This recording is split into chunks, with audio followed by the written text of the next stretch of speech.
All right, so y'all, this is 8.2, and this deals with graphing polynomial functions.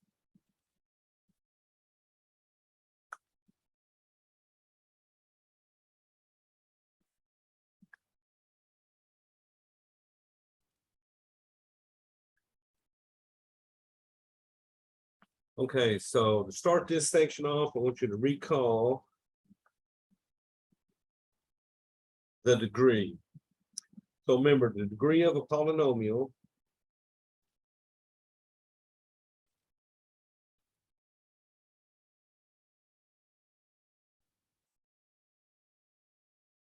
is equal to the highest exponent of the polynomial.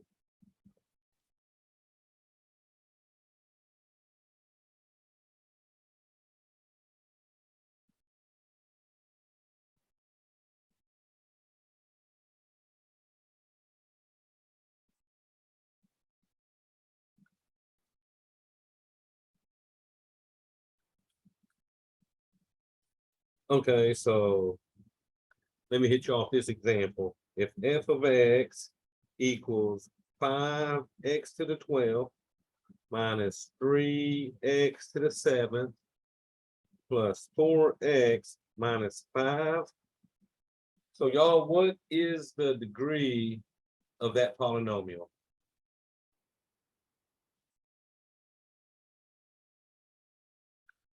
So what y'all think?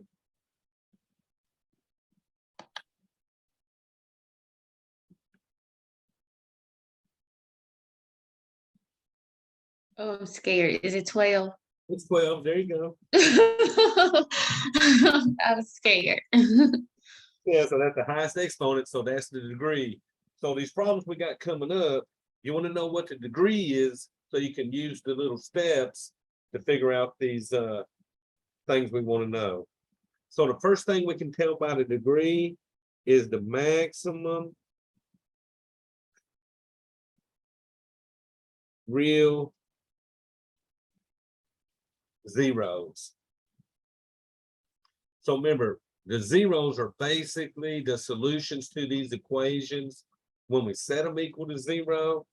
So the maximum number of real zeros is equal to the degree of the polynomial.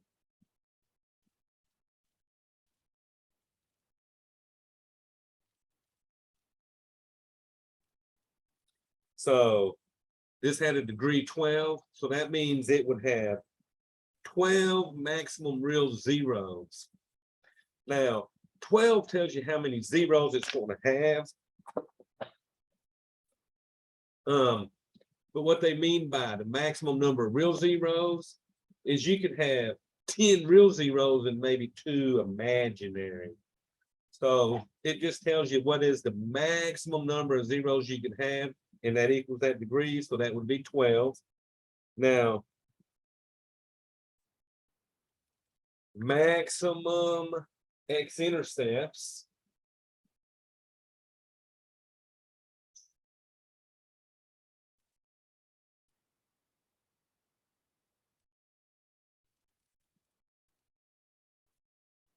well, we have learned that x-intercepts are basically the same thing as the zeros. The x value of the x-intercept equals these zeros. So since they're basically the same, it is also equal to the degree of the polynomial.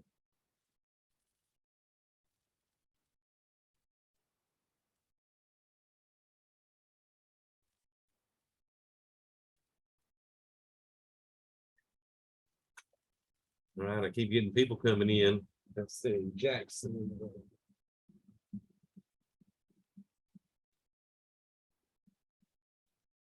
All right. So that's 2 of the things. The third things I can figure out from that degree is what we call the maximum turning points.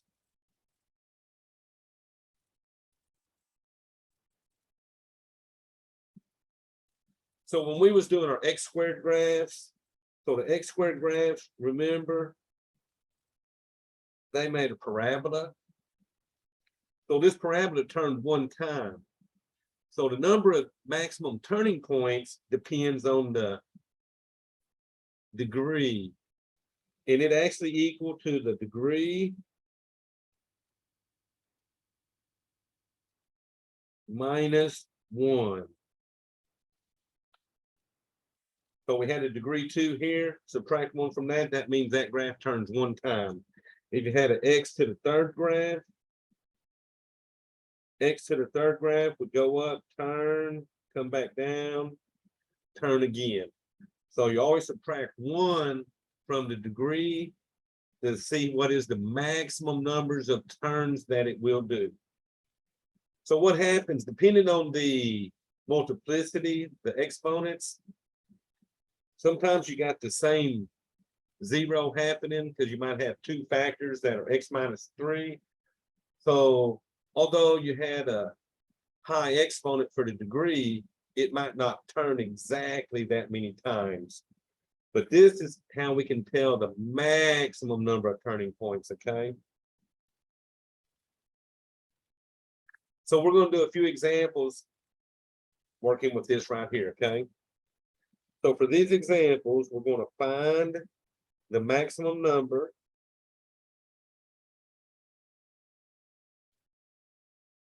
of real zeros, maximum number of x-intercepts,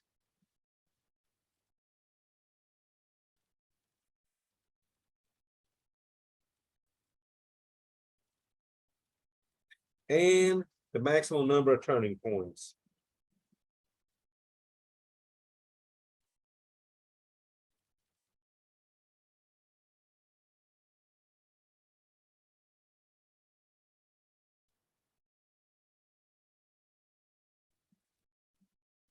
Okay, y'all, so they got 3 examples doing this. The first one is f of x equals x to the 6th minus x to the 3rd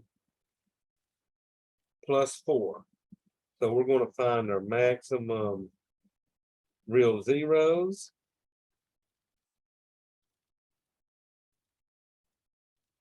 maximum x-intercepts, and our maximum turning points.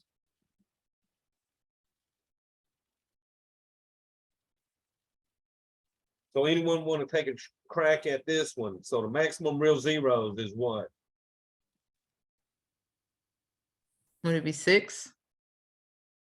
Perfect. Which means my maximum x-intercepts is 1? oh, remember what we say right here. Maximum x-intercepts is also equal to the degree. Okay, so 6. So that is definitely a 6. These two are always going to match. So whatever you get for your zeros, you're going to get that for your intercepts, okay? And then what's my maximum turning points? So remember, we said that was what? Equal to the degree minus 1. So would it be 5? So that'll definitely be 5. So y'all, that's all we're doing to these, okay? So let's try this one.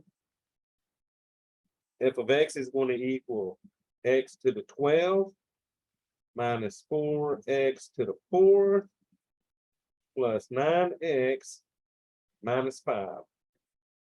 So on the max real zeros,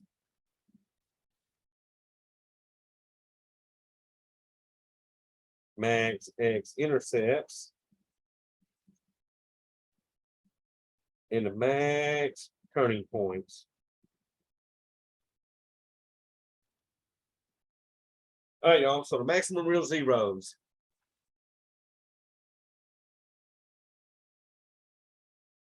$12. And y'all notice what we're doing? We're looking at the degree. That's the biggest exponent in this whole polynomial, okay? So what's my max x-intercepts? 12, And then the maximum turning points. 11, All right, y'all, good job. So let me do one more and then we'll move on to a new topic. So negative 9x minus x to the 6. So y'all want to find me the maximum real zeros.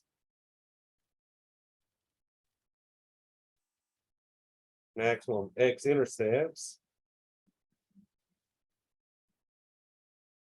And once again, the max turning points. All right, so who wants to try those? 6, 6, and 5. Oh, good job. This one's out of order, but the biggest exponent is still 6. So since it's a degree 6, that's a 6, 6, and 5. All right, y'all. So that's what they want us to do on these first few problems in here is look at these degrees, okay? And go by this pattern. Equal to the degree, turns, degree minus 1.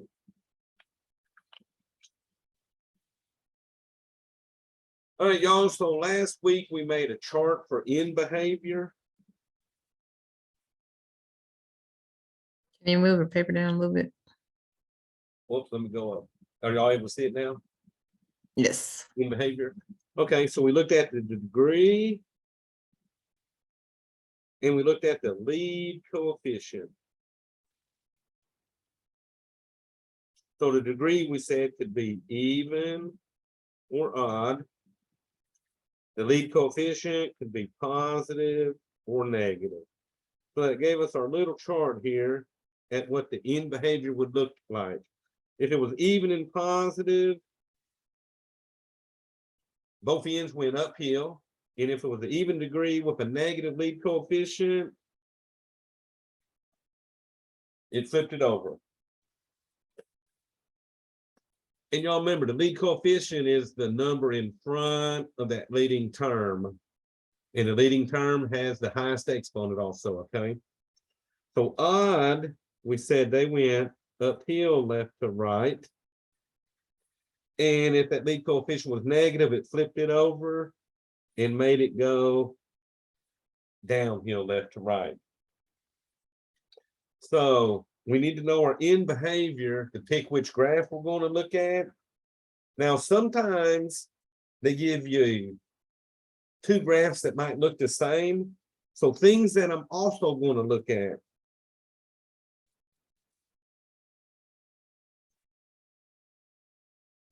So if it's not factored,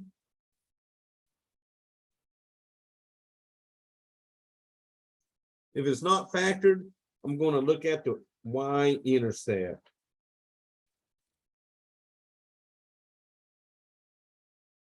Because remember, the y-intercept tells me where it's crossing the y-axis.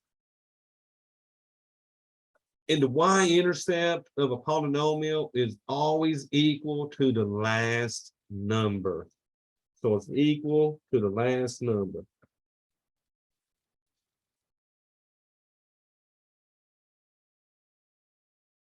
And it usually is going to be in the end of it, and it won't have a variable. It'll just be a number by itself without a variable, okay?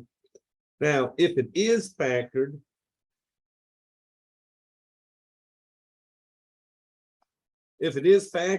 then I'm going to look at the x-intercepts.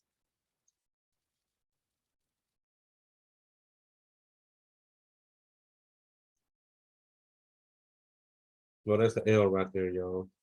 I'm going to look at the x-intercepts. Because remember, if it's factored, like x minus 2, I know if I set that equal to 0, I would get a 2 out of that equation. So that's telling me my graph has to touch at 2 on that x-axis or pass through it, okay? So look at those x-intercepts if it's factored. If it's not factored, I'm going to look at the y-intercepts. All right, so y'all memorize this chart because we're going to use it to work these problems I got on MathLab. So I'm actually going to pull up the MathLab now.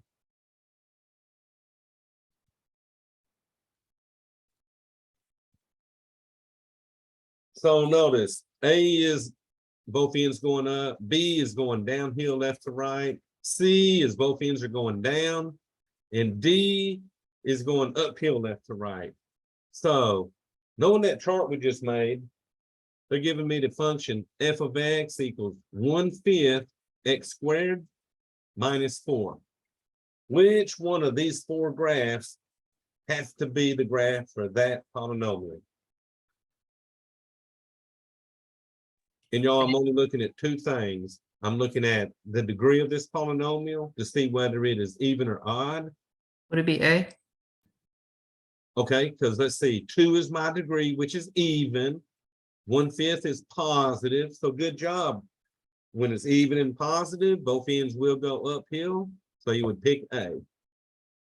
So a lot of these, you just got to know those shapes in order to pick these graphs, okay? Whoops, I wanted to go to the next one. All right, so let me make these larger for you.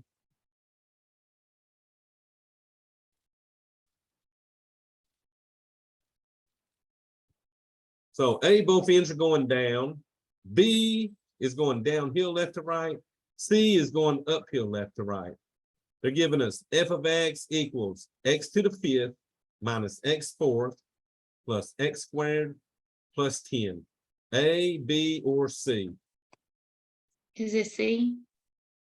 So B, let's see, we got a Oh, C. C is in cat, okay, because we got an odd degree.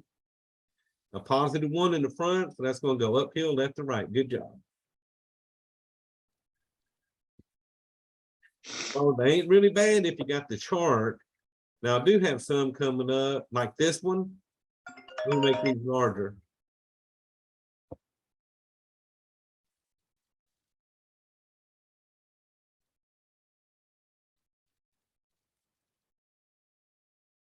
And down here on it, y'all see the scale that's saying it goes from -5 to 5 on the x-axis. And that means it's going -30 to 70 on the y-axis. So when they give you those little 4 numbers, they're telling you what the x's are first and then the y's. It's saying the x's go by 1s and the y's go by 10. So every mark on that y-axis on these graphs is going by 10. So we got one going uphill left to right, and the last 2 are both going uphill on both ends. So we got x to the 4th minus 2x to the 3rd plus 6x squared plus x minus 16. Would y'all pick A, B, or C? B. So I'm getting a B or C, B. as in boy. Yes. All right, so, Let- so you got the shape right, I'll say that. That is an even degree with a 1 in the front that's positive. But when you got 2 pictures the same, you want to look at the y-intercept, which is that -16. Okay. Now I'm going to zoom in on B again. And if you notice, B is touching the first line on the y's when you go down, which means that one's sitting at around 10, because remember, each mark goes by 10. But look at C. You see how it's curving down on the y-axis in between the 10 mark and the -20 mark? So since Yes. that's in between -10 and -20 on the y-axis, you would actually pick C for that one, okay? Okay. And So I'm how would you determine, besides like it being the 16, you can't actually see that it's like right well, there? but that's what they're saying when they got this YSCL on it. That means the Y scale is going by 10. So those marks are 10 apiece. So it's 10, 20, 30. So that'd be like -10, -20, -30, and so on. And if you notice, B is touching that -10 mark. It's going right through it. To where if you look at the C graph, you got -10, and then the lines in between the -10 and -20 on the Y's. So since that one's in between them, that's going to be the one you got to pick to get to 16. So those were sort of close together. So maybe y'all's won't be as close as mine.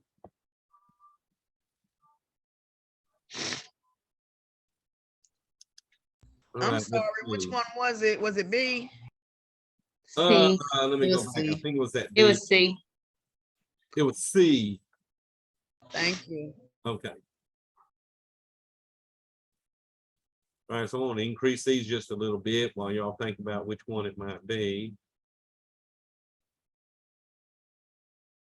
So these ones ain't bad when you got 4 distinct pictures. One's uphill, one's downhill, one's got them both going up, one's got them both going down. So you got a negative x to the third minus 3x squared. Would it be B? As in boy? Because you got an odd degree and it's negative, so it's going to go downhill left to right. So you're only going to have to worry about these when they got the same picture happening. See, like this, and both down, one up, going downhill, and both up. So let me make these larger. Y'all got an x to the 6th minus a 4x to the 4th. A, B, C, D. B, As delta. boy. Oh, good job. What is that? So you're saying boy, but remember, what's your degree? 6. Degree 6, and it's even. So remember, even degrees, either both going up or both going down. And that's a positive 1 in front. So that one we actually want D is in delta. Y'all with me? No, how, okay, how's it D? Okay, so my degree is 6, right? Yes. So remember, that's an even degree. It's got a 1 in front of the x6, which is a positive 1. So anytime it's even and positive, oops, let me share back. I got it now. I see, never mind. Okay, so you with me? Okay.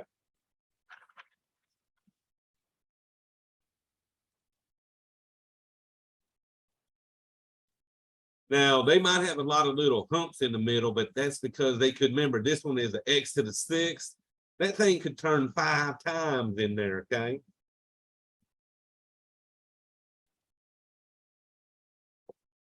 All right, they should start. Okay, now they're going to start changing up. So let me write what I got down. I got an h of x equals x times x minus 2 times x plus 4 times x minus 7. I'm going to show you how I figure out the degree on this, and then show you which one I would pick.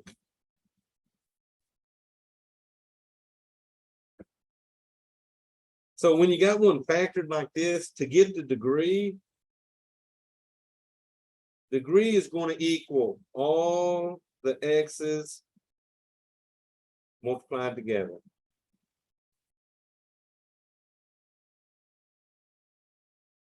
Now, I'm not worried about these numbers. To get the degree, all I got to do is multiply all the variables. I'm going to multiply these x's, this x, and this x. So I got 4 x's I need to multiply. Right? So 1, 2, 3, 4 x's. Multiply them 4 x's, we get a positive x to the 4. All these x's had a positive 1 in front of them. So that gives me a degree of 4. Lead coefficient will be positive because that's a positive 1. And on this one, you actually got to look at 4 distinct graphs on it. First one's going uphill left to right. Second one, they're both going up. The third one, they're both going down. The fourth one, oh, they're both going down on that. So we might have to choose on this one.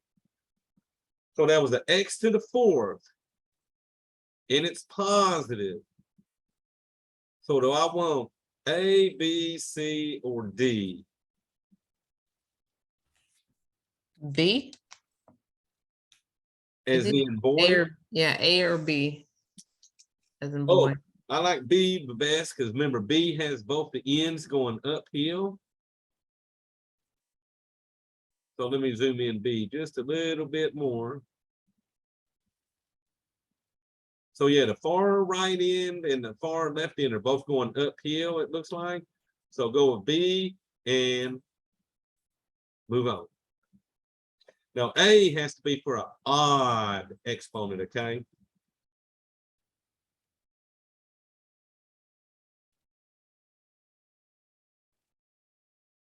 All right, so I'm gonna zoom in. That's another factor. Sorry, which one was that?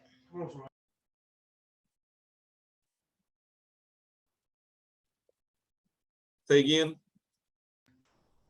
Which was it B? Yeah, boy. Thank you. All right, so let me write this one down. I got a g of x equals a negative x times x minus 3 squared times x plus 2 squared. So let's go work this one real quick and then we'll pick out a graph. So it looks like I got the two ends going up for A, goes downhill left to right for B, goes uphill left to right for C, and downhill left to right for D. So the only ones that match are going to be B and D. So let's see what we got to do to figure this one out. All right, so remember, I'm going to find my degree again, and the degree is multiplying all the x's.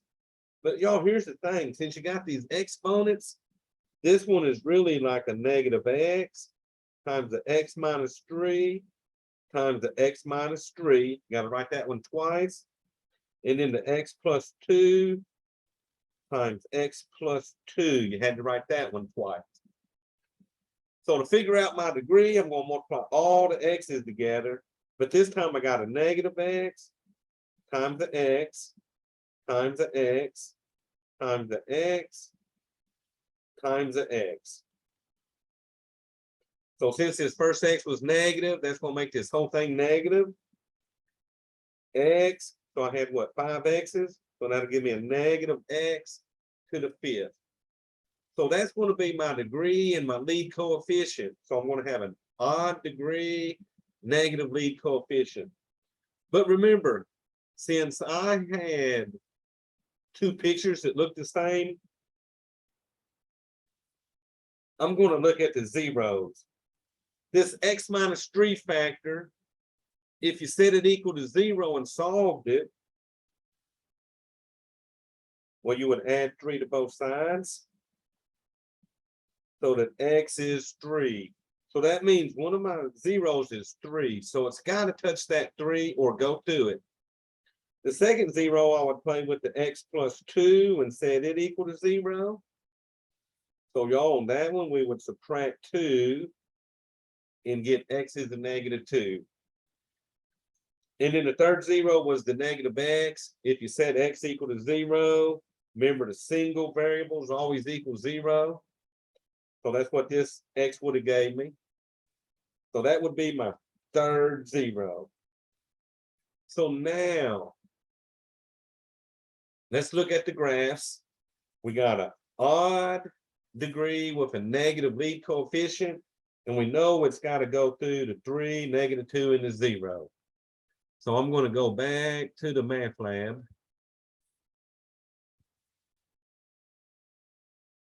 And y'all, guess what?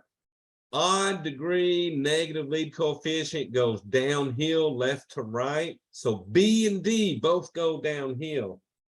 So now we got to look at them zeros. Either B or D, which one goes through? Positive 3, negative 2, and 0. And y'all, I'm looking at B. That B looks like it's going through negative 3, which is not a 0. Would it be B? As in dog? Yes. Yes, ma'am. Because if you notice, it's touching at negative 2, like we said. It's going through the 0, and it's touching it at the positive 3. So when it's factored like that, and you got two the same, you got to look at them zeros. B, what they did, they just put the wrong signs. They took positive 2, 0, and negative 3. So those were the factors, but those weren't the zeros, okay?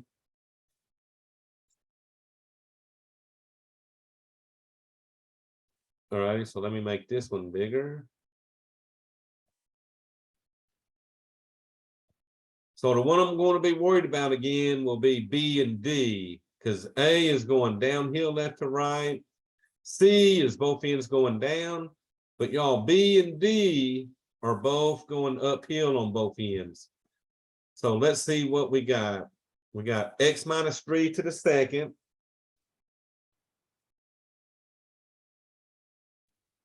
And then we got x plus 1 to the fourth.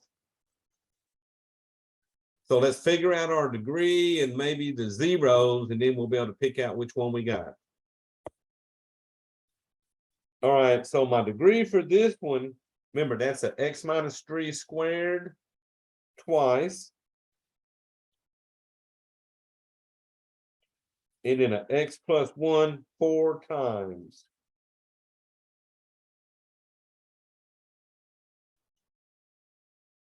All the x's are positive.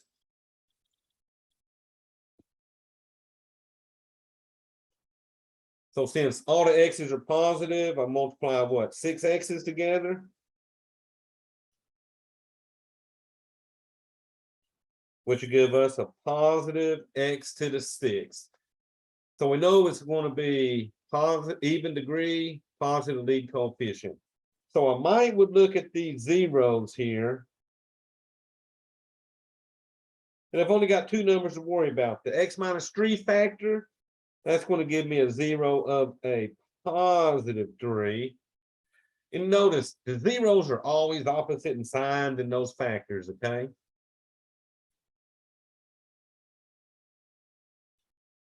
All right, the second one, that's x plus 1, so we subtract 1, get x is a negative 1. So even degree, positive lead coefficient, we got zeros of 3 and negative 1. So let's see what that'll give us.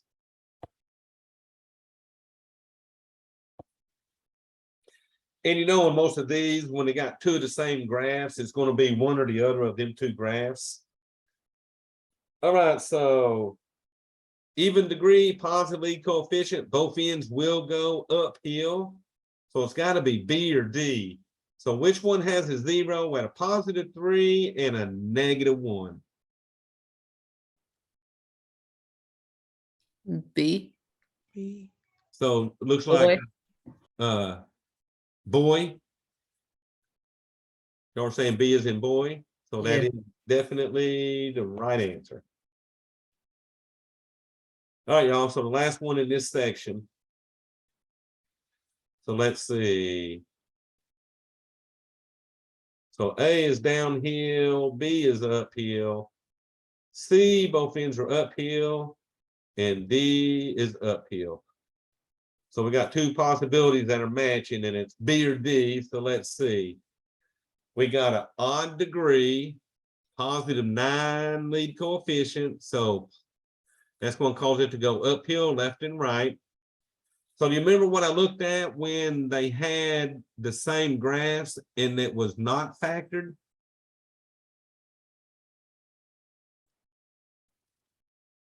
That's one like the 16 while ago, right? Where we had to figure out where that negative 16 was. So since these graphs are the same, I'm looking at the y-intercept. And for this graph, the y-intercept equals that last number again, which is 24. And y'all look at this. This is going from 0 to 250 on this thing. So which one of those looks like it could be sitting at about a 24? B or D? So I'm going to zoom in just a little bit more. It looks like B is going right through the 0 on it, right? B is going right through the origin with that graph. But look at D. These must be going by 25 in between the, or probably going by 50. It looks like since that's 250, that'd be 50, 100, 150, 200, 250. So each mark's 50. And you see on D, the graph looks like it's going right through the center of that. So I would estimate that to be around 25, 24, wouldn't y'all? Yes. So pick a D and move on. All right, so we'll go back to our notes now because that was all for 8-1.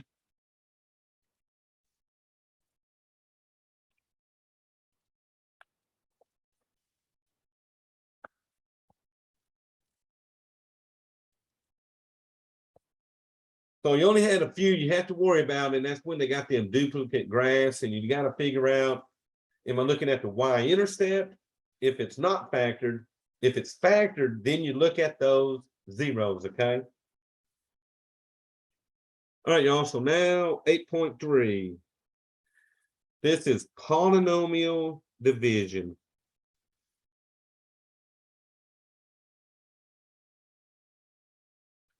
So let me ask you this. Have y'all ever did what we call synthetic division? No. So this is the new one on you, huh? All right, so the division we're going to look at is what we call synthetic division.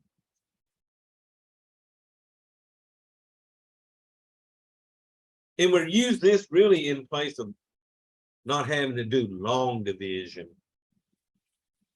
Okay, because long division of polynomials is a long process. So synthetic division, I'm going to use it for three things in this section. I'm going to use it to find the quotient and remainder.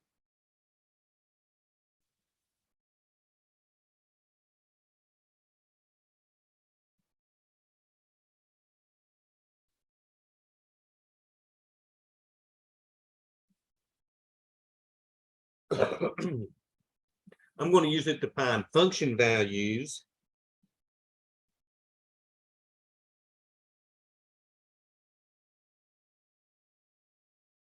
So remember, function values is finding like f of 2, f of 3, and stuff like that. So when I use it to find function values, the function value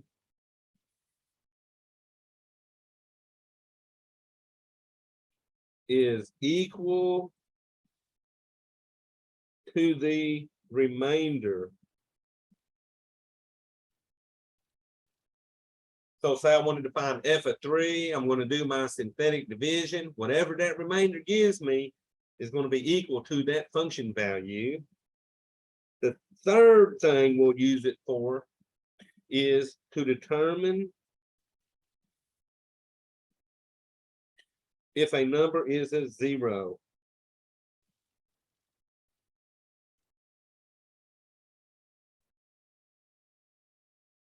So if a number is going to be a 0 of that polynomial, then the remainder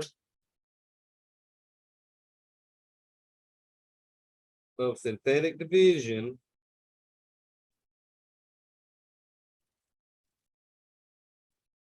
must be 0.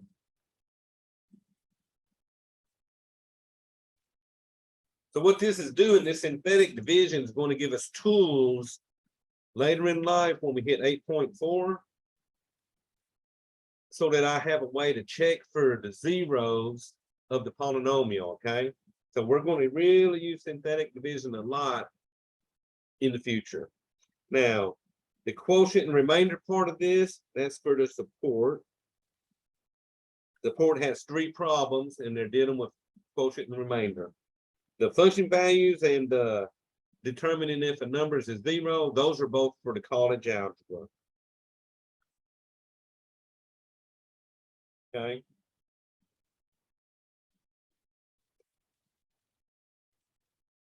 So this first problem, I'm going to list the steps to doing the synthetic division while we find a problem here. So this will be a support problem. They want me to find the quotient and remainder. They're giving us 3x to the 4th minus 8x squared minus 16. That's going to be divided by x minus 2.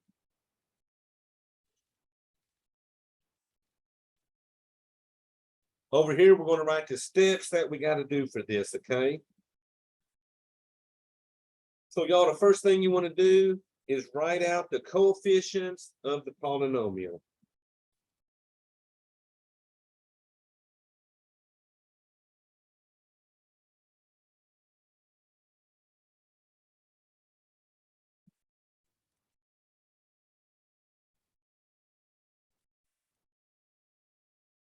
Now, here's the big part of this. You gotta use zeros for any missing terms.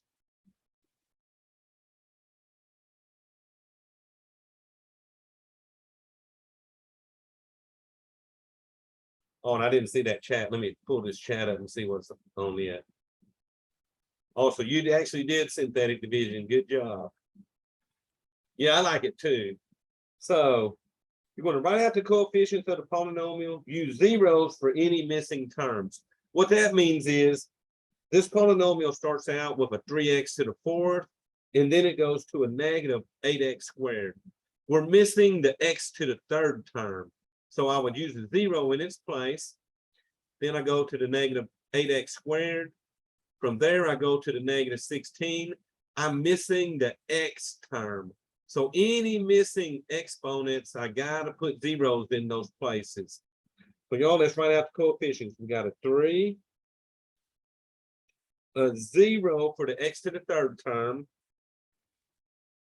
a negative 8 for the x squared term, a 0 for the missing x term, and then at the end is a negative 16. So I got 5 numbers. Now, the way you can tell if you're right on the numbers, if you take the degree and add 1, that tells you how many numbers you need. So I had a degree 4, add 1 to that. That means I needed 5 numbers. All right, I'm going to make a little box to the side here. And in that little box, I'm going to put what we call C. So put C into the box.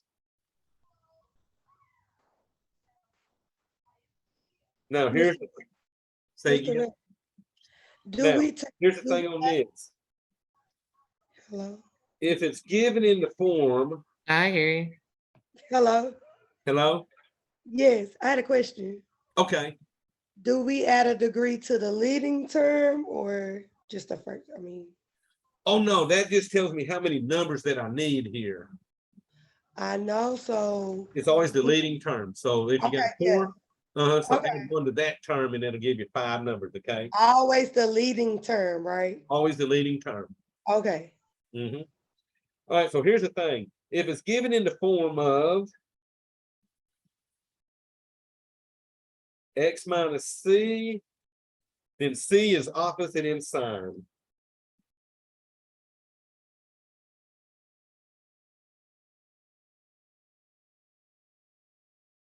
So notice this one is given in that form of x minus c. So since I got a -2 here, we change the sign and our c will be a +2. Because 2 is the number that would make that equal 0, right? So 2 is really the 0. This is in factored form. Now, when we find f of stuff and determine if a number is a 0, they stay the same sign, okay? All right, now, so different teachers do this part different or different designs, but leave you a little space there and draw a line under that. And I'm going to put a box where the last number goes under the -16. This little box here will be my remainder.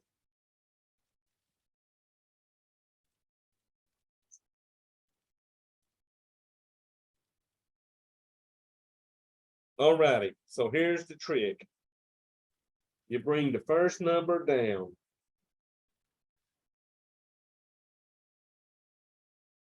Below the line. So the first number is a 3, so I'm going to bring that number 3 straight down. And you're going to notice this is going to be a repetition of multiplying and adding. The number I brought down, multiply the number you brought down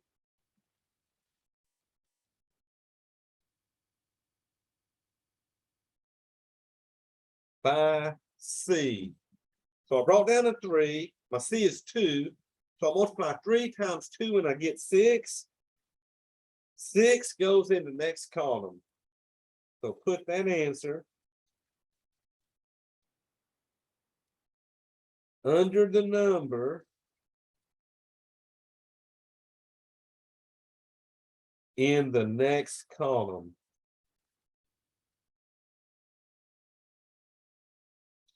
All right, y'all. So 3 times 2 is 6. Now you add that column together. So add the column.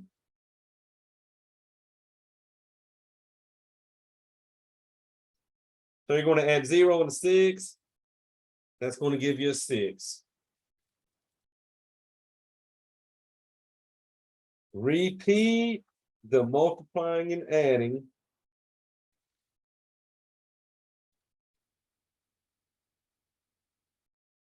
until done. So y'all got a 6 down here. So let me let one back in. I got a 6 down here. Guess what I'm going to multiply that 6 by to get my next number? 2. Exactly. 6 times 2 is 12. So that goes in the next column. We're going to add that column just like we did over here. 12 and negative 8 is going to give you a positive 4.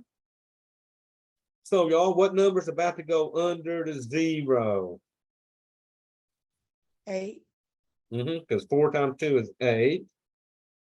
So let's add that together. 0 and 8, give me an 8. So finally, what's going under the 16? Or negative 16? 16. Yeah, because 8 times 2 is 16. So it's just a process. You bring the first number down, multiply, get the next row. Add those, multiply again. You're just multiplying and adding until you get to the end. And guess what? I'm at the end, and negative 16 and 16 give me a remainder of 0. So here's the trick on this.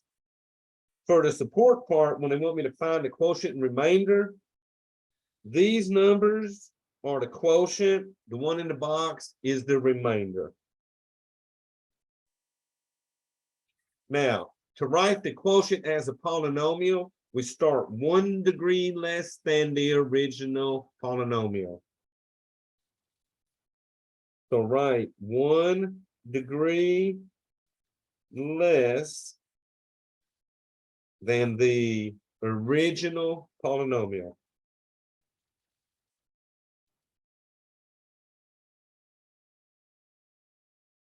So this was a degree 4. So that means these coefficients start at an x3, then an x squared, then an x, and then the number at the end. So that's going to give me a 3x to the third, a positive 6x squared, a positive 4x, and then a positive 8. And my remainder is going to be equal to 0.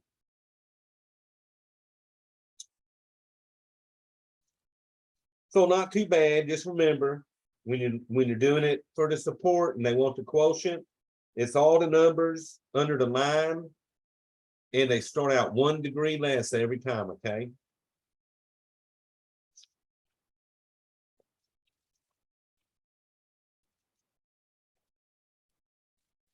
All right, so I got another support one for us to do.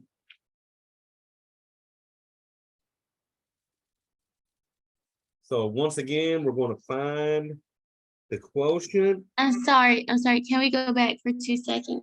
Uh-huh. Sorry. All right, let me hold that paper down. I'm sorry. Thank you. Oh, was that it? Yes. I just needed that one last part. Okay. Thank you. No problem. All righty, also now find the quotient and remainder.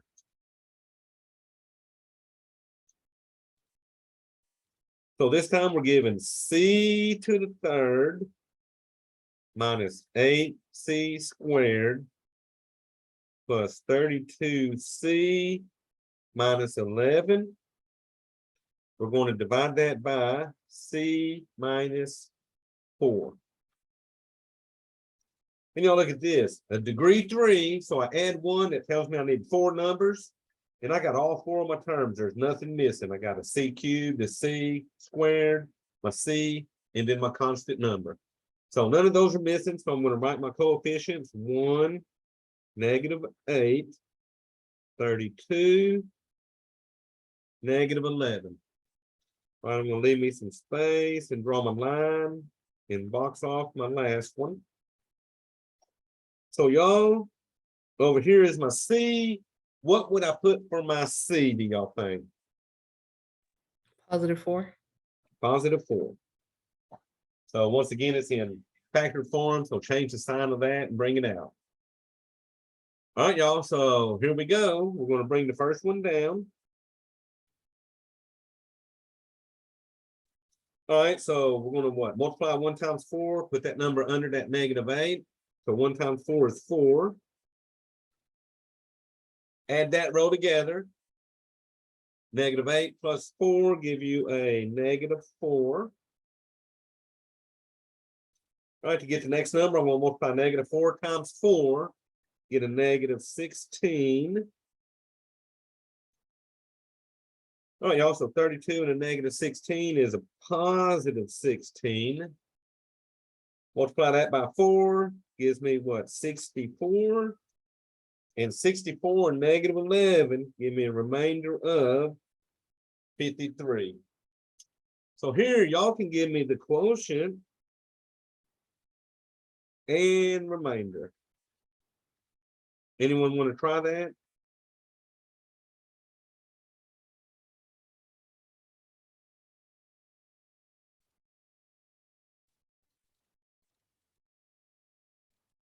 Oh, y'all gonna make me do this one? All right, remember, these are the coefficients of my quotient. It's going to start 1 degree less than that c cubed. So that means we got 1c squared minus 4c plus 16. So the last number under the line that's not the remainder will always be the constant term number, always the x term, x squared term, and it goes on the bigger your exponent. All right, then my remainder was the 53, okay? Don't worry, those are probably the trickier. I think these ones for support are trickier because you actually have to tell it what the quotient remainders are. Now this will start some like you're going to see in the college algebra homework. So I'm going to use synthetic division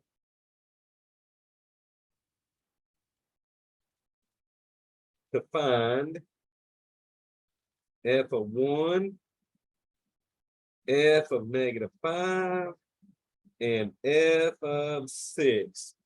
My polynomial is f of x equals x to the third minus 12x squared plus 41x minus 30. So remember, since you're finding function values, the function value for each one of these will be equal to that remainder when I do my synthetic division. All right, so let's see. We got the x3 term, x squared term, x term, and our constant number. So nothing's missing. So we're going to write out our numbers. 1, -12, 41, -30. Draw a line and box. All right, so since we're finding function values, these numbers, we do not change the sign when we use them. So that 1, since I'm finding f of 1, I put a +1 in the box.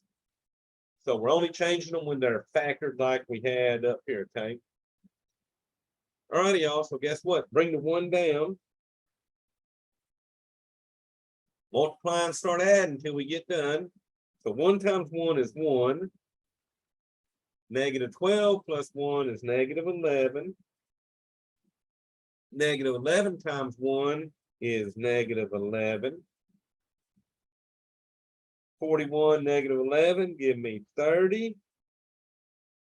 30 times 1 is 30. And y'all look at that, I get a remainder of 0. So that means f of 1 equals 0. So if you were to take this polynomial and put a 1 in for all 3 of these x's, when you got finished doing your order of operations, your answer would be 0 for that, okay?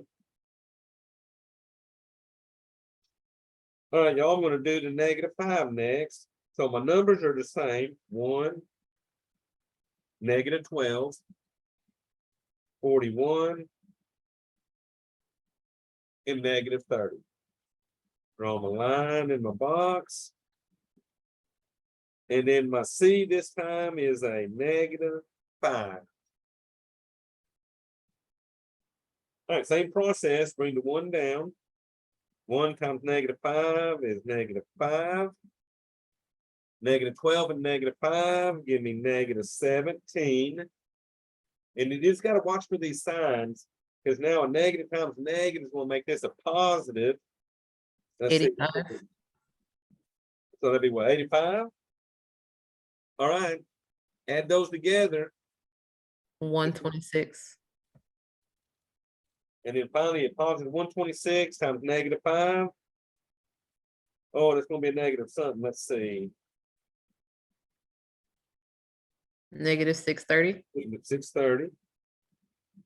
All right, y'all, then negative 630 and negative 30 give me a negative 660. So if you was to put that negative 5 in for those x's, that's the answer it would give you. So f of negative 5 is going to equal negative 660. All right, so I'll let y'all do f of 6. So y'all going to put a 6 for your C. Your numbers are still going to be the same. We're going to put our box here and see what that remainder is. So, do one of y'all want to try that and see what you get?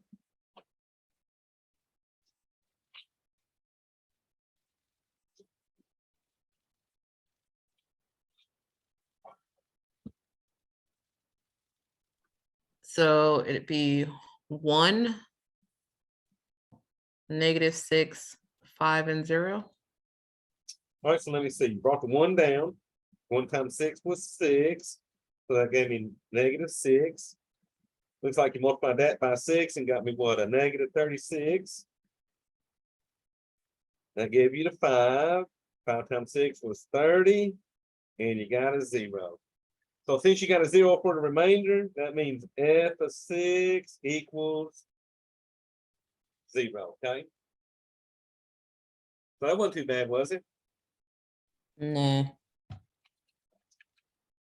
So who told me they did this before and they liked it? That was I forgot who that was.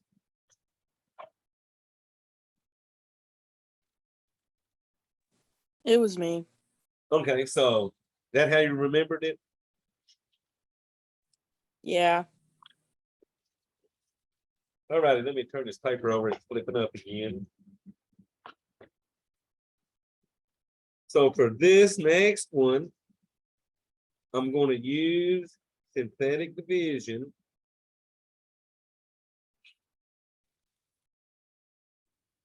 to determine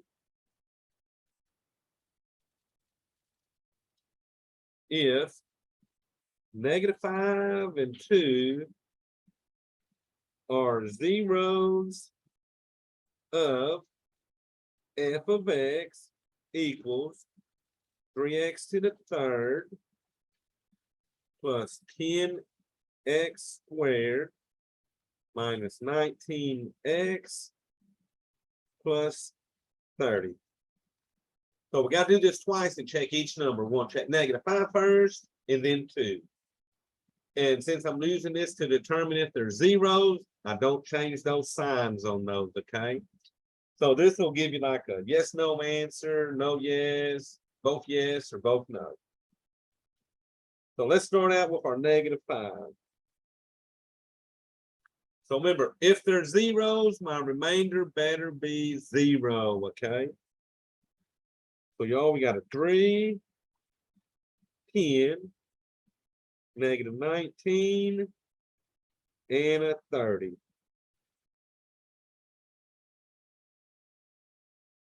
All right, so I'm looking for a 0 here to put yes. Any other number, I'm gonna put no. So I'm gonna ask y'all, is this yes or no for this -5?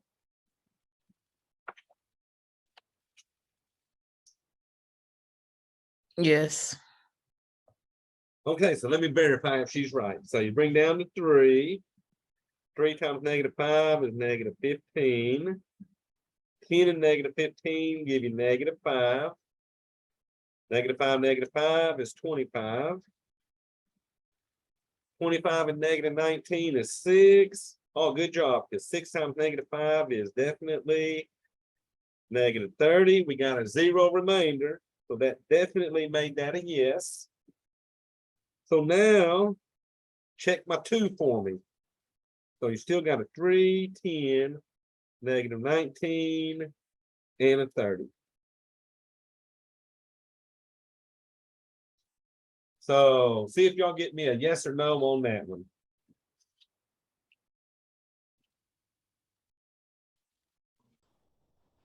No. Oh, good job. Okay, so let's verify. Bring the 3 down. 3 times 2 was 6. 10 and 6 gave us 16. 16 times 2 was 32. Let's see, 32 and -19 gave me 13. And at this point, 13 times 2 was what, 26? So since I didn't get a -30 there, I know this is not going to be a 0. Actually, I got a 56. So good job. That is definitely a no. So when you get to that point, your number ain't the opposite of that last number, you might as well throw you a no and be done. So y'all have questions on this yet? No. All right, so let's do a fraction. Since y'all love fractions so much. Is 1/2 a 0 of f of x equals x to the 3rd plus 1/2 x squared plus 5/2 x minus 3/2. So let's see, I got an x3 term, x squared term, x term, and my number. So nothing's missing. So my coefficients are 1, 1/2, 5/2, and -3/2. So leave me a little more line because of these fractions. All right, C was, well, what was it? A positive 1/2. Y'all, I will tell you, this won't be that bad because they all got a same common denominator. So that'll make this problem not too bad. All right, so first of all, we're going to bring down the 1. 1 times 1/2 is 1/2. And y'all remember when you add fractions, add the top numbers, put that over that denominator, and then at that point, if you can simplify it, you would simplify it. So 1/2 plus 1/2 is 2/4. I mean, 2/2, one, well, 2 yeah, half. 2 halves. It'd be 2 halves, and then that'll reduce to a One. 1. There you go. All right, so 1 times 1/2 gives me a 1/2 again. So now we're adding 5/2 plus 1/2. So add the top, put that over the denominator 2. So that's going to give me a 6/2. But I can reduce that 3. to a 3. All right, so I'll show you what I'm doing here. So this last one, I got 3 times 1/2. I always put a 1 under the number. That way I remember to multiply straight across. So 3 times 1/2 will give me 3 times 1, which is 3. 1 times 2 is 2. So that's going to give me a positive 3/2 here. And y'all look at that. -3/2, positive 3/2 gave me a remainder of 0. So this answer is definitely a yes.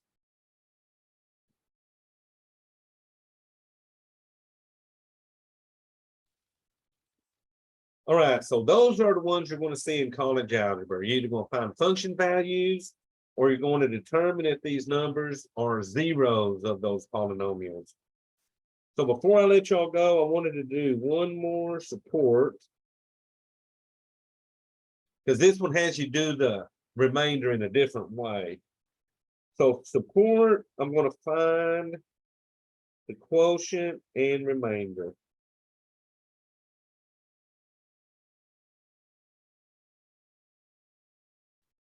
They're giving us a to the third minus 9a squared plus 9 divided by a minus 4.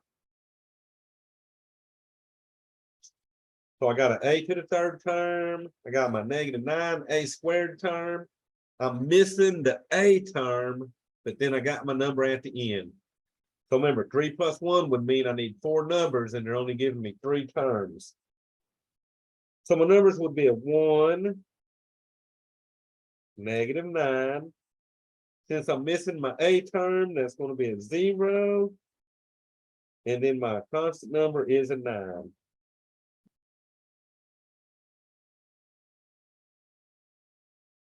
All right, question. What would C be?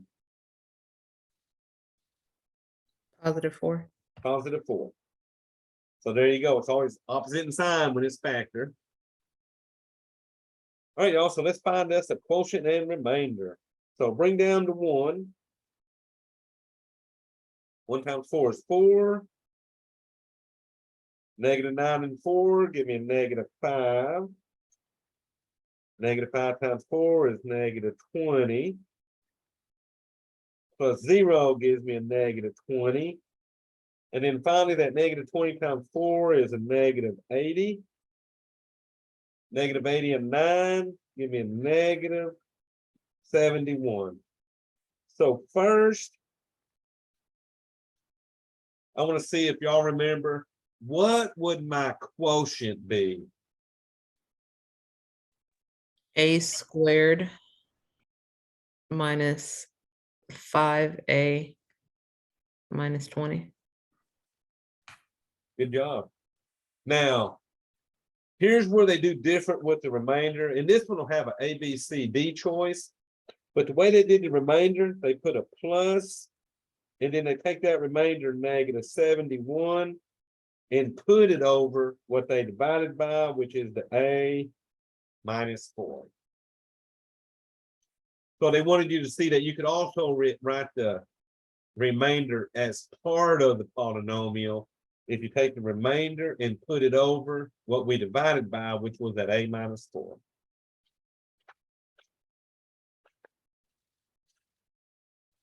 All right, y'all. So I will now take any questions y'all got over synthetic division. But I really love it once you learn these patterns.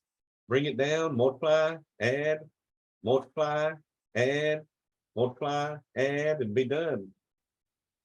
Okay. It's a lot nicer than finding function values with order of operations.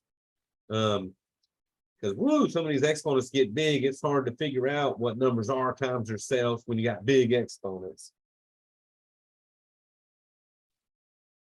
So remember, 8.2 maximum zeros and maximum x-intercepts is equal to the degree. Maximum terms is the degree minus 1. When you're graphing, know that chart we made for the even degrees, odd degrees, and then the positive and negative lead coefficients. If you had graphs that matched, if they're not factored and it's in polynomial form, then look at the y-intercept, because that last number will tell you where it's crossing over that y-axis. If they were factored, then I multiplied all the x's together to get my degree and my lead coefficient. But then I looked at what were the zeros of those factors. Okay, once I found the zeros of the factors, I could then match the graph that was touching or going through those zeros on it. And then y'all in 8.3, we went through synthetic division. We could use it to find quotient and remainders.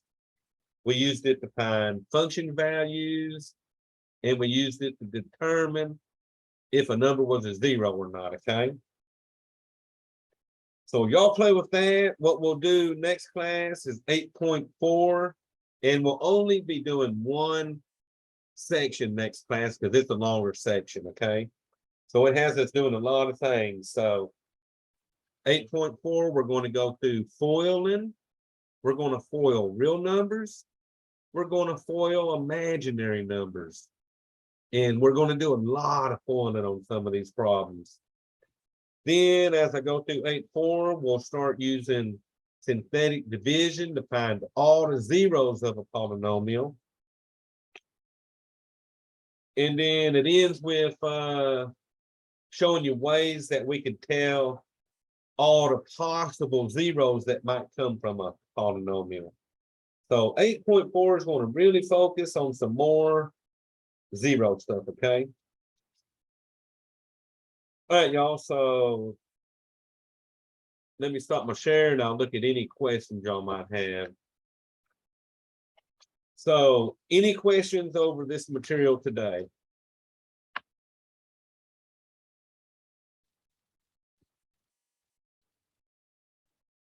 Oh, so I'm not seeing nothing. So have y'all had chances to do those study guides yet? Yeah. All right, so what I'll do, Yes. I'll look through them study guides that y'all are doing, and I'll see if there's any area where we might need to work on y'all with, okay? The test was so funny because like I put a negative in the wrong spot. Uh-huh. Like Hey, wrong. so hey, It's here's, like a half a point taken off.